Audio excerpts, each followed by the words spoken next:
Welcome back. તો અમદાવાદના મનપસંદ જીમખાના કેસમાં મોટી કાર્યવાહી થઈ છે, જ્યાં દરિયાપુરના પીઆઈ સર્વેલન્સ સ્ક્વોડના પીએસઆઈને સસ્પેન્ડ કરવામાં આવ્યા.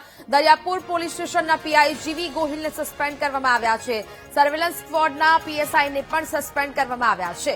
ફરજમાં બેદરકારી રાખવા બદલ રાજ્ય પોલીસ વડાએ આ કાર્યવાહી કરી છે, જેમાં દરિયાપુર પોલીસ સ્ટેશનનો ચાર્જ શાહીબાગ પોલીસ સ્ટેશનના પીઆઈને સોંપવામાં આવ્યો છે. મનપસંદ જીમખાનામાં હાઈ પ્રોફાઇલ જુગારધામનો પર્દાફાશ થયો હતો. 2 ઓગસ્ટની રાત્રે સ્ટેટ મોનિટરિંગ સેલે દરોડા પાડ્યા હતા. પોલીસને અંધારામાં રાખીને એસએમસીએ દરોડા પાડ્યા હતા. એસએમસીના દરોડામાં 187 જુગારીઓ પકડાયા હતા. ત્યારબાદ આ કાર્યવાહી થઈ છે.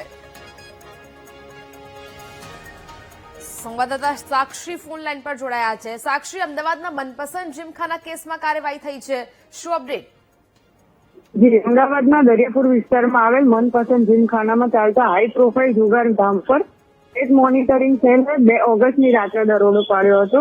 મહત્વની વાત છે કે સમગ્ર કાર્યવાહી સ્થાનિક પોલીસને અંધારામાં રાખીને કરવામાં આવી હતી. દરોડા દરમિયાન પોલીસે 187 જેટલા જુગારીઓને ઝડપી પાડ્યા હતા. સાથે જ મોટી માત્રામાં મુદ્દામાલ પણ કબજે કરવામાં આવ્યો હતો.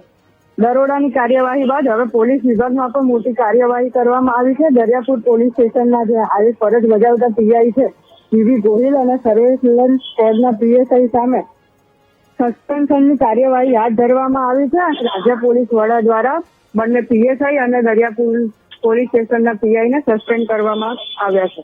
કાર્યવાહી પાછળ અધિકારીઓની બેદરકારીને કારણભૂત કરીને ગણાવવામાં આવી છે. સમગ્ર ઘટનાને પગલે દરિયાપુર પોલીસ સ્ટેશનનો ચાર્જ હવે શાહીબાગ પોલીસ સ્ટેશનના પીઆઈને સોંપવામાં આવ્યો છે. બિલકુલ સાક્ષી, જાણકારી બદલ આભાર.